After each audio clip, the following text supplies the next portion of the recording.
Morning, Chelsea. What are your goals for today at the motion? So at this stage, what we're trying to do is we're trying to quash the motion. I think that in the interest of transparency, what we really want to do is get the motion made public, because it's currently sealed, and also to have the hearing to hear the motion be made to the public. So as it stands right now, it's all sealed, but that's the first kind of procedure for right now. So. And would you testify before the grand jury if this motion to quash the subpoena doesn't work out? Well, we're hoping we don't get to that. So. What do you think their interest is in you for this grand jury? I mean, we certainly don't know. We can speculate like anyone else. I think that we don't know the parameters of the grand jury. You know, we certainly know very little based upon like the pleadings that we have. I mean, we can guess. What have they told you they're interested in you speaking about? They've told us that they've told us that they're just interested in me appearing. So, what questions they ask me, I don't know. What information that is, I don't know. And I just don't. We have good reasons to believe that the subpoena is improper, and we want to lay out the reasons why. But as it stands, the reasons why are sealed. So they've been sealed by the U.S. Attorney and the court. What do you think of sort of the lack of transparency in that process? What does it kind of represent for this government as a whole? Well, I mean, you know, the way the grand jury works, you have a grand jury, but they're not really acting very independently. You know, it's really run by a prosecutor, and you know, so the professional prosecutor really controls what questions get asked, what evidence gets presented. So it's a non-adversarial process, and I mean, I think that's contrary to like how, you know, especially the secret with, you know, doing this in secret, you know, it's very contrary to, you know, the public interest, in my opinion. So I've been very opposed to the whole idea of grand juries in general. And do you see them as impartial or kind of politically motivated or politically biased? They are always They are always partial towards the government. Can you talk a bit about fighting for press freedom at this point? Yeah. So we you know, like we're gonna find out more. And whenever we find out, whenever we can, we're certainly gonna, like, I want to be as transparent about what's going on as possible, but we still don't actually know what this is about. So. Chelsea! And Mo.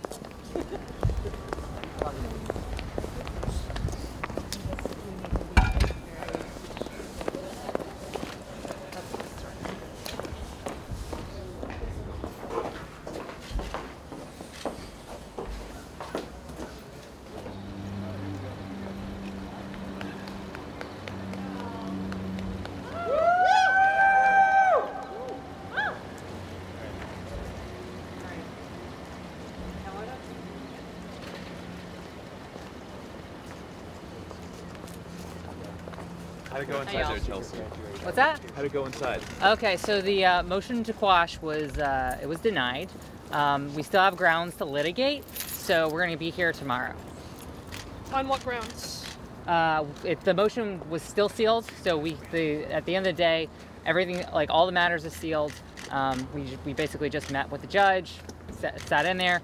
We discussed trying to allow the press to see the pleadings. That's been deferred to another time. So you know, we're probably not going to see pleadings from this case for quite some time. There was an awful lot of government lawyers in there, to say the least. So.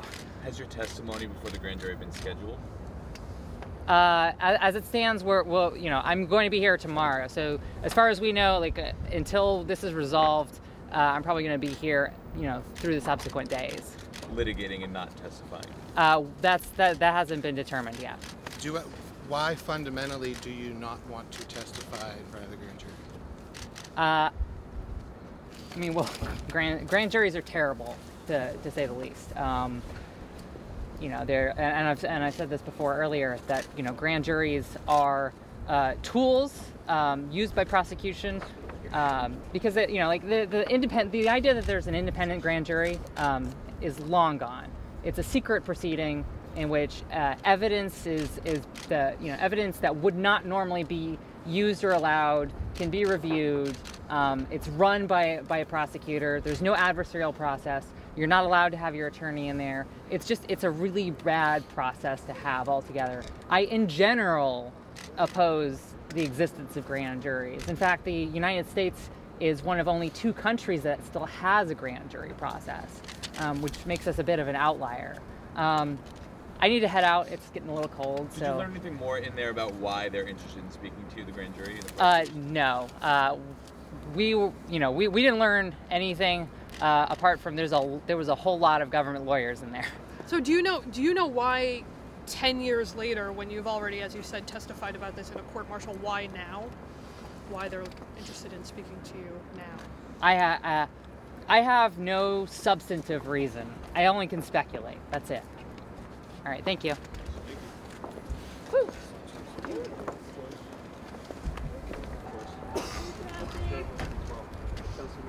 One of the most important whistleblowers in pretty much American history, and released a lot of the important information about the Iraq War and the Afghanistan War that the American people would never know anything about. If it wasn't for Chelsea Manning, of course, giving them.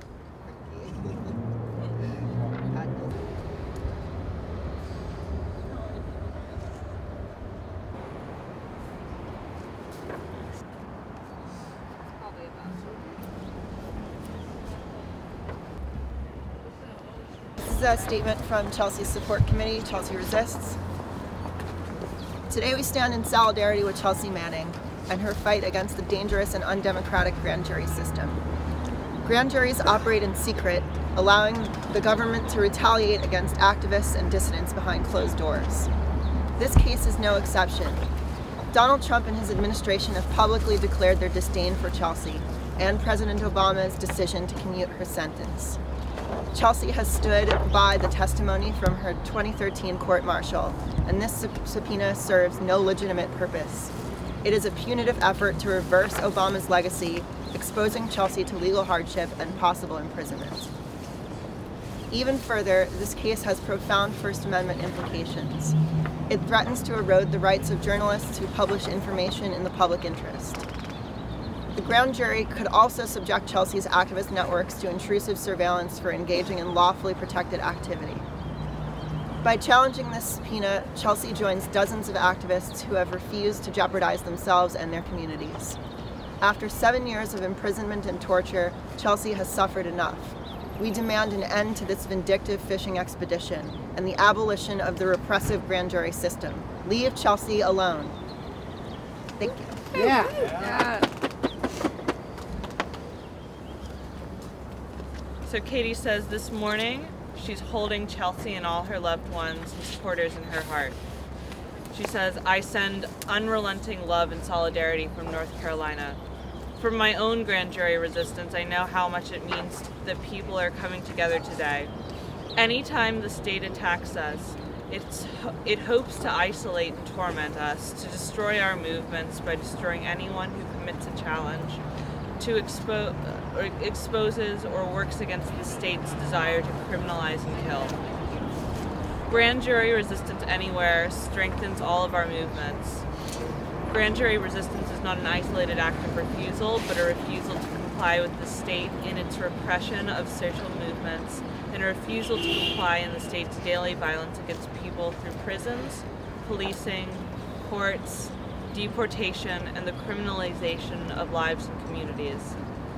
In her grand jury resistance, Chelsea joins a powerful history. As grand jury resistors, we stand in a legacy of resistance to the state, colonialism, and white supremacy. I implore people to support Chelsea now and to support all those fighting for a better world. Chelsea has already shown us her heart and her willingness to do what she knows is right. Targeting her with a grand jury is a transparent attempt to punish her further.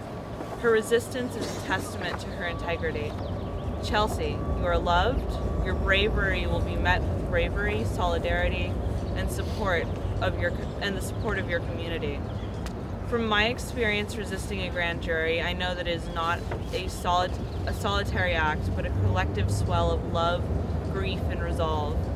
The community near and far that resists this grand jury with Chelsea acts against the cruelty and the power of the state. Love each other well. Love each other in ways that strengthen all of us. To quote Chelsea, we got this. So this is from Katie Yao of Durham, North Carolina. We got this. We got this. Woo! Woo! Now we have a statement. Okay, next we have a statement from Jerry Koch, who's another grand jury resistor.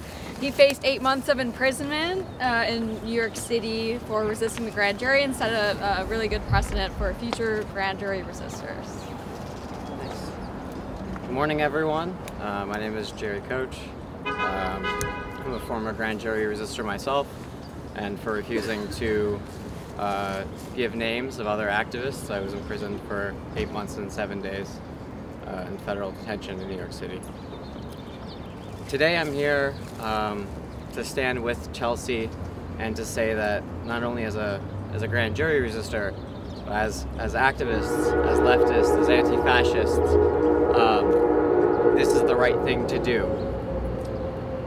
What the government has already done to Chelsea, torturing her, and dragging her through the mud and trying to break her for years and years, is beyond unacceptable.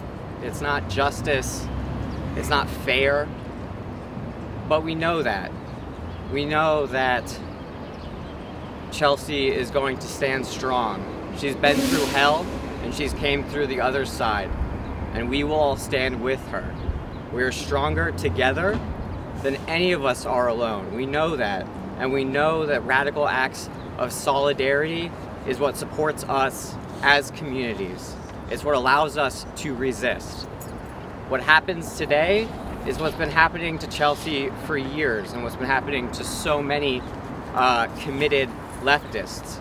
The government is seeking to break her as an individual and is seeking to damage and destroy communities of which she is an integral part. So we stand here today with Chelsea in solidarity, and we will stand here tomorrow with Chelsea in solidarity, and the next day, and the next day, and the next day, until this is over, and until the government realizes that they cannot break Chelsea Manning.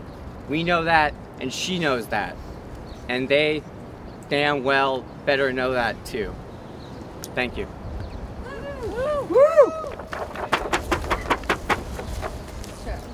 Our passion for freedom is stronger than their prisons. Our passion for freedom is stronger than their prisons. Our passion for freedom is stronger than their prisons. Our passion for freedom is stronger than their prisons. Our passion for freedom is stronger than their prisons. Our passion for freedom is stronger than their prisons.